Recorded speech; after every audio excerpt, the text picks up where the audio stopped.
Hello guys, welcome to my YouTube channel. उम्मीद करती हूँ आप सब अच्छे होंगे। आज हम हिस्ट्री का जो हमारा ये 6 क्लास की सीरीज चल रही है, इसमें हम पार्ट नंबर 8 करेंगे। इससे पहले जो 7 चैप्टर्स हैं वो हम सारे कर चुके हैं। उनके 1 वर्ड क्वेश्चन आंसर भी हम कर चुके हैं। जिन्होंने नहीं देखे हैं वो सब इसको देख लीजिए, ठीक है। और प्लीज़ मेरे चैनल को लाइक और सब्सक्राइब ज़रूर करें।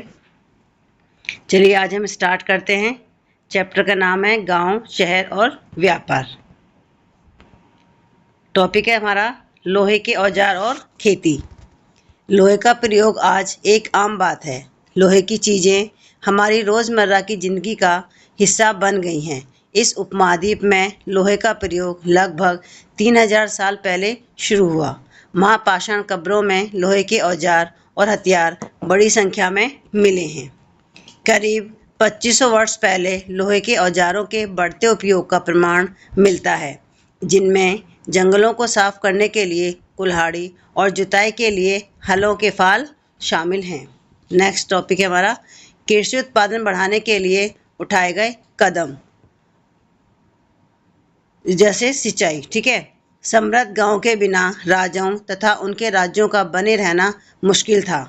जिस तरह कृषि के विकास में नए औजार तथा रोपाई महत्वपूर्ण कदम थे, इसी तरह सिंचाई भी काफ़ी उपयोगी साबित हुई। इस समय सिंचाई के लिए नहरें, कुएं, तालाब तथा कृत्रिम जलाशय बनाए गए, ठीक है। फिर गांव में कौन लोग रहते थे। इस उपमहाद्वीप के दक्षिणी तथा उत्तरी हिस्सों के अधिकांश गांवों में कम से कम 3 तरह के लोग रहते थे, ठीक है। तमिल क्षेत्र में बड़े भूस्वामियों को वेल्ला, साधारण हलवारों को उड़वार और भूमिहीन मजदूर को दास, कडेसियर और अधिमई कहलाते थे। यानी कि देखिए, तमिल क्षेत्र में जो लोग रहते थे वो 3 तरह के लोग रहते थे। जो बड़े बड़े स्वामी थे, यानी कि जिनके पास में ज़मीन ज़्यादा थी, उनको वेला बोला जाता था। और जो साधारण हलवाए थे, ठीक है, यानी कि जिनके जिनके पास कम जमीन थी उनको उड़वार। और जो भूमिहीन मजदूर थे, यानी कि जिनके पास में अपनी जमीन नहीं थी लेकिन वो दूसरों के यहाँ पे मजदूरी करते थे, उन लोगों को बोला जाता था दास, कडेसियर और अधिमई, ठीक है। देश के उत्तरी हिस्से में गांव का प्रधान व्यक्ति ग्राम भोजक कहलाता था, ठीक है। यानी कि जो गांव का जो मुखिया होता था, जो प्रधान व्यक्ति होता था, उसको ग्राम भोजक के नाम से जाना जाता था, ठीक है। अक्सर एक ही परिवार के लोग इस पद पर कई पीढ़ियों तक बने रहते थे, यानी कि यह पद आनुवंशिक था, ठीक है। यानी कि जो ग्राम भोजक वाला जो पद था वो पद आनुवंशिक था। यानी कि इससे अगर कोई व्यक्ति, एक ही परिवार का व्यक्ति अगर ग्राम भोजक बन गया तो आगे भी उसकी पीढ़ियां ही ये पद संभालती थी, ठीक है। ग्राम भोजक के पद पर आमतौर पर गांव का सबसे बड़ा भूस्वामी होता था। यानी ग्राम भोजक का जो पद था वो किस व्यक्ति के पास में होता था, यानी कि जिसके पास में ज़्यादा ज़मीन होती थी, ठीक है। यानी कि जो बड़ी ज़मीन होती थी, जो उसका मालिक होता था, उसको ही ग्राम भोजक का पद मिलता था। ग्राम भोजकों के अलावा अन्य स्वतंत्र कृषक भी होते थे, जिन्हें गृहपति कहते थे। यानी कि ग्राम भोजक के अलावा और भी जो स्वतंत्र किसान होते थे उनको गृहपति कहा जाता था। इनमें ज़्यादातर छोटे किसान ही होते थे। इनके अतिरिक्त कुछ ऐसे स्त्री पुरुष थे जिनके पास अपनी जमीन नहीं होती थी। इनमें दास, कर्मकार आते थे। यानी कि जिन लोगों के पास में अपनी जमीन नहीं थी वो कौन लोग आते थे, उनको बुलाया जाता दास, कर्मकार। अधिकांश गांवों में लोहार, कुम्हार, बढ़ई तथा बुनकर जैसे शिल्पकार भी होते थे। देखिए, इसमें दे रखा है आपकी प्राचीनतम तमिल रचनाएं। जो तमिल की प्राचीनतम रचनाओं को संगम साहित्य कहते हैं। यानी कि तमिल की जो पुरानी रचनाएं हैं, जो पुराना साहित्य है, उसको हम संगम साहित्य कहते हैं। और जो इन संगम साहित्य की जो रचना की गई थी उसको लगभग 2300 साल पहले की गई थी, ठीक है। इन्हें संगम क्यों कहा जाता है? इन्हें संगम इसलिए कहा जाता है क्योंकि जो मदुरै है, ठीक है, जो मदुरै में कवियों के सम्मेलनों में इनका संकलन किया गया था, इसलिए इनको संगम साहित्य कहा जाता है, ठीक है। और गांव में रहने वालों के जिन तमिल नामों का उल्लेख यहाँ किया गया है वे संगम साहित्य में पाए जाते हैं। अब हम बात करते हैं सिक्कों की। देखिए, सबसे पुराने आहत सिक्के थे। आहत सिक्के का मतलब होता है स्टंप जो लगती थी, ठीक है, जो करीब कितने साल चले, 500 साल चले। ये देखो नीचे ये आपको दिखा रखे हैं, ये चांदी या जो तांबे के जो सिक्के होते थे ना, उन पे विभिन्न आकृतियों को आहत, यानी कि एक तरीके से डिजाइन, ठीक है। जैसे आजकल हम वो डिजाइन बनाते हैं ना, ठीक है, स्टम्प के ऊपर कोई डिजाइन बना दीजिए, उसी तरीके से यहाँ पे सिक्कों के ऊपर डिजाइन बनाया जाता था, उसको बोला जाता था आर्ट सिक्के, ठीक है। नगर अनेक गतिविधियों के केंद्र, यानी कि जो नगर थे वो नगर अलग अलग गतिविधियों के केंद्र थे, ठीक है। यह 2500 साल से भी ज़्यादा समय से एक महत्वपूर्ण नगर रहा है, क्योंकि यहाँ यह यातायात और व्यापार के दो मुख्य रास्तों पर स्थित था। इनमें से एक रास्ता उत्तर पश्चिम से पूर्व की ओर और दूसरा उत्तर से दक्षिण की ओर जाने वाला था। शहर के चारों ओर किलेबंदी थी, इनमें अनेक मंदिर थे। आसपास के किसान तथा पशुपालक शहर में रहने वालों के लिए भोजन जुटाते थे। मथुरा बेहतरीन मूर्तियों का केंद्र था, ठीक है। जो मथुरा है, मथुरा को इसलिए जाना जाता था क्योंकि वहाँ पे जो मूर्तियाँ थी वो बहुत ज़्यादा बनती थी। ये बेहतरीन मूर्तियों का एक केंद्र था, ठीक है। लगभग 200 साल पहले जो मथुरा है, मथुरा कुषाणों की दूसरी राजधानी बनी, ठीक है। और मथुरा एक धार्मिक केंद्र भी रहा है। यहाँ बौद्ध विहार और जैन मंदिर हैं। यह कृष्ण भक्ति का एक महत्वपूर्ण केंद्र है। आप सबको पता है मथुरा वृंदावन में लोग बाग कितना जाते हैं कि वहाँ पे मेन जो है कृष्ण भक्ति का एक महत्वपूर्ण केंद्र भी है, और साथ साथ यहाँ पे बौद्ध विहार और जैन मंदिर भी हैं, ठीक है। मथुरा में प्रस्तर खंडों तथा मूर्तियों पर अनेक अभिलेख मिले हैं। आमतौर पर ये संक्षिप्त अभिलेख हैं जो स्त्रियों तथा पुरुषों द्वारा मठों या मंदिरों को दिए जाने वाले दान का उल्लेख करते हैं। प्राय शहर के राजा रानी, अधिकारी, व्यापारी तथा शिल्पकार इस प्रकार के दान करते थे। उदाहरण के लिए मथुरा के अभिलेख में सुनारों, लोहारों, बुनकरों, टोकरी बुनने वालों, मसाला बनाने वालों और इत्र बनाने वालों के भी उल्लेख मिलते हैं। अब है हमारा टॉपिक शिल्प तथा शिल्पकार। पुराय स्थलों से शिल्पों के नमूने मिले हैं। इनमें मिट्टी के बहुत ही पतले और सुंदर बर्तन मिले हैं, जिन्हें उत्तरी काले चमकीले पात्र कहा जाता है, क्योंकि ये ज़्यादातर उपमहाद्वीप के उत्तरी भाग में मिले हैं, ठीक है। कपड़ों का उत्पादन बहुत महत्वपूर्ण था। उत्तर में वाराणसी और दक्षिण में मदुरै इसके प्रसिद्ध केंद्र थे। यहाँ स्त्री पुरुष दोनों काम करते थे। अनेक शिल्पकार तथा व्यापारी अपने अपने संघ बनाते थे, जिन्हें श्रेणी कहते हैं, ठीक है। यानी व्यापारियों का अपना एक संघ होता था, जिसे क्या बोला जाता है, श्रेणी कहा जाता है। और शिल्पकारों की श्रेणियों का काम प्रशिक्षण देना, कच्चा माल उपलब्ध कराना तथा तैयार माल का वितरण करना था, ठीक है। जबकि व्यापारियों की श्रेणियां व्यापार का संचालन करती थी। श्रेणियां बैंकों के रूप में काम करती थी, जहां लोग पैसा जमा करते थे, ठीक है।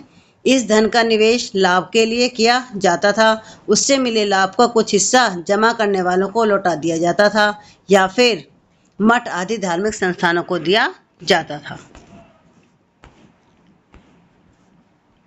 फिर बात करते हैं हम अरिका मेंडू की। अरिका मेंडू कहाँ पर है, ये पुदुचेरी में है, ठीक है। लगभग 2200 से 1900 साल पहले अरिका मेंडू एक पत्तन था। यहाँ दूर दूर से आए जहाज़ों से सामान उतारे जाते थे।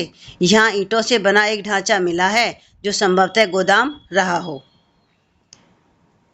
यहाँ भूमध्य सागरीय क्षेत्र के एम्फोरा जैसे पात्र मिले हैं। इनमें शराब या तेल जैसे तरल पदार्थ रखे जा सकते थे। इनमें दोनों तरफ से पकड़ने के लिए हत्थे लगे हैं। यहाँ साथ ही यहाँ एरेटाइन नाम जैसे मोहर लगे लाल चमकदार बर्तन भी मिले हैं, ठीक है। इन्हें इटली के एक शहर के नाम पर एरेटाइन पात्र के नाम से जाना जाता है। यानी जो ये एरेटाइन है ना, ये इटली का एक शहर था, ठीक है। और उसी के नाम पे इस जो जिसमें मतलब दोनों तरफ जो हत्थे लगे होते थे उसको एरेटाइन नाम दिया गया है, ठीक है। अब है व्यापार और व्यापारी। तुमने उत्तरी काले पॉलिश वाले बर्तनों के बारे में पढ़ा है। ये खूबसूरत बर्तन, खास तौर से इनकी कटोरियाँ तथा थालियाँ, इस उपमहाद्वीप के अनेक प्राय स्थलों से मिले हैं। सवाल उठता है कि इन जगहों पर ये बर्तन कैसे पहुँचे होंगे। ऐसा अनुमान लगाया जाता है कि जहाँ ये बनते थे वहाँ से व्यापारी ने ले जाकर अलग अलग जगहों पर बेचते थे। देखिए, जो दक्षिण भारत है, दक्षिण भारत सोना, मसाले, खास तौर पर काली मिर्च तथा कीमती पत्थरों के लिए प्रसिद्ध था, ठीक है। और काली मिर्च की रोमन साम्राज्य में इतनी मांग थी कि इसे काले सोने के नाम से बुलाते थे। बहुत सारे एग्जाम में ये क्वेश्चन पूछा जाता है कि रोमन साम्राज्य में काला सोना किसको बोला जाता था। तो जो देखिए कैसे काला सोना और कैसे काली मिर्च, यानी कि जो काली मिर्च है उसको काले सोने के नाम से जाना जाता था। कहाँ? रोमन साम्राज्य में। ठीक है। और जो हमारा दक्षिण भारत है, शुरू से ही ये मसालों के लिए सोना और खास तौर पर काली मिर्च, ठीक है, तथा कीमती पत्थरों के लिए ये प्रसिद्ध था। और देखिए रोमन सोने के यहाँ पे सिक्के मिले हैं। इससे यह अंदाजा लगाया जाता है कि उन दिनों रोम के साथ बहुत अच्छा व्यापार चलता था। फिर है समुद्र तटों से लगे राज्य। इस उपमहाद्वीप के दक्षिणी भाग में बड़ा तटीय प्रदेश है। इनमें बहुत से पहाड़, पठार और नदी के मैदान हैं। नदियों के मैदानी इलाकों में कावेरी का मैदान सबसे उपजाऊ है। मैदानी इलाकों तथा तटीय इलाकों के सरदारों और राजाओं के पास धीरे धीरे काफ़ी संपत्ति और शक्ति हो गई। संगम कविताओं में मुवेंद्वार की चर्चा मिलती है। यह एक तमिल शब्द है, यानी कि जो मुवेंद्वार है ये कौन सी भाषा का शब्द है? तो ये तमिल भाषा का शब्द है। ठीक है। इसका अर्थ है तीन मुखिया। मुवेंद्वार का अर्थ क्या है? तीन मुखिया। इसका प्रयोग तीन शासक परिवारों के मुखियाओं के लिए किया गया था। ठीक है। यानी कि मुवेंद्वार का जो प्रयोग है वो तीन शासक परिवारों के लिए किया गया था। इसमें था चोल, चेर तथा पांड्य। ठीक है। चोल, चेर और पांड्य, इनके लिए मुवेंद्वार शब्द का प्रयोग किया गया था। ये क्वेश्चन कई बार सीटेट में भी पूछा गया और भी एग्जामों में इसको पूछा जाता है। ठीक है। करीब 2300 साल पहले दक्षिण भारत में काफ़ी शक्तिशाली माने जाते थे। कौन? चोल, चेर तथा पांड्य, ये तीनों दक्षिण भारत में काफ़ी शक्तिशाली शासक माने जाते थे, इसलिए इन तीनों को मुवेंद्वार कहा गया है। ठीक है। तीन मुखियाओं के अपने दो दो सत्ता केंद्र थे। इनमें से एक तटीय हिस्से में और दूसरा अंदरूनी हिस्से में था। इस तरह 6 केंद्रों में से 2 बहुत महत्वपूर्ण थे। एक चोलों का पत्तनपुहार या कावेरी पट्टनम, दूसरा पांड्यों की राजधानी मदुरई। ठीक है। ये क्वेश्चन भी बहुत बार DSSC में भी जो प्री वाला पेपर होता है उसमें कई बार GK में पूछा गया है कि पांड्यों की राजधानी क्या थी। तो पांड्यों की राजधानी क्या थी? मदुरई। ठीक है। ये मुखिया लोगों से नियमित कर के बजाय उपहारों की मांग करते थे। कभी कभी ये सैनिक अभियानों पर भी निकल पड़ते थे और आसपास के इलाकों से शुल्क वसूल कर लेते थे। यानी कि ये लोग क्या करते थे? टैक्स की बजाय लोग क्या मांग करते थे कि हम लोगों को उपहार दिया जाए। ठीक है। इसके लगभग 200 वर्षों के बाद पश्चिम भारत में सातवाहन नामक राजवंश का प्रभाव बढ़ गया। सातवाहनों का सबसे प्रमुख राजा गौतमी पुत्र सतकर्णी था। ये भी बहुत इंपॉर्टेंट है कि सातवाहनों का सबसे प्रमुख राजा कौन था? तो वो था गौतमी पुत्र सतकर्णी। ठीक है। और हमें सतकर्णी के बारे में कहाँ से पता चलता है? तो उसकी माँ गौतमी बलश्री द्वारा दान किए गए एक अभिलेख से हमें पता चलता है। ठीक है। वह और अन्य सभी सातवाहन दक्षिण पथ के स्वामी कहे जाते हैं। ठीक है। और दक्षिण पथ का शाब्दिक अर्थ होता है दक्षिण की ओर जाने वाला रास्ता। पूरे दक्षिणी क्षेत्र के लिए भी यही नाम प्रचलित था। श्री सतकर्णी ने पूर्वी, पश्चिमी तथा दक्षिणी तटों पर अपनी सेनाएं भेजी। ठीक है। तो देखिए ये हमारा चैप्टर था। ये चैप्टर हमारा यहीं पे कंप्लीट होता है। ठीक है। इसमें देखिए ये और है रेशम मार्ग और कुषाण। ठीक है। देखिए कुछ शासक इसके बड़े बड़े हिस्सों पर अपना नियंत्रण करना चाहते थे। किस पर? रेशम मार्ग पर, क्योंकि इस रास्ते पर यात्रा कर रहे व्यापारियों से उन्हें कर, शुल्क तथा तोहफे के जरिए लाभ मिलता था। इसके बदले ये शासक इन व्यापारियों को अपने राज्य से गुजरते वक्त लुटेरों के आक्रमण से सुरक्षा देते थे। ठीक है। यानी कि जो रेशम मार्ग था उस रेशम मार्ग पर किसका नियंत्रण था? तो उस रेशम मार्ग पर कुषाणों का नियंत्रण था। ठीक है। और करीब 2000 साल पहले मध्य एशिया तथा पश्चिमोत्तर भारत पर इनका शासन था। पेशावर और मथुरा इनके 2 मुख्य शक्तिशाली केंद्र थे। तक्षशिला भी इनके ही राज्य का हिस्सा था। इनके शासनकाल में ही सिल्क रूट की एक शाखा मध्य एशिया से होकर सिंधु नदी के मुहाने के पत्तनों तक जाती थी। फिर यहाँ से जहाज़ों द्वारा रेशम पश्चिम की ओर से रोमन साम्राज्य तक पहुँचता था। ठीक है।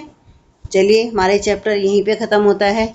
और अगर आपको मेरा पढ़ाया हुआ समझ में आ रहा है तो प्लीज़ मेरे चैनल को लाइक और सब्सक्राइब करना न भूलें और साथ में बेल आइकन को दबाना भी न भूलें। ठीक है। जिससे कोई नई वीडियो आती है तो आप सबको वो वीडियो मिल जाए। प्लीज़ मेरे चैनल को लाइक करें और सब्सक्राइब करें। मिलते हैं आपसे नेक्स्ट वीडियो में। Thank you.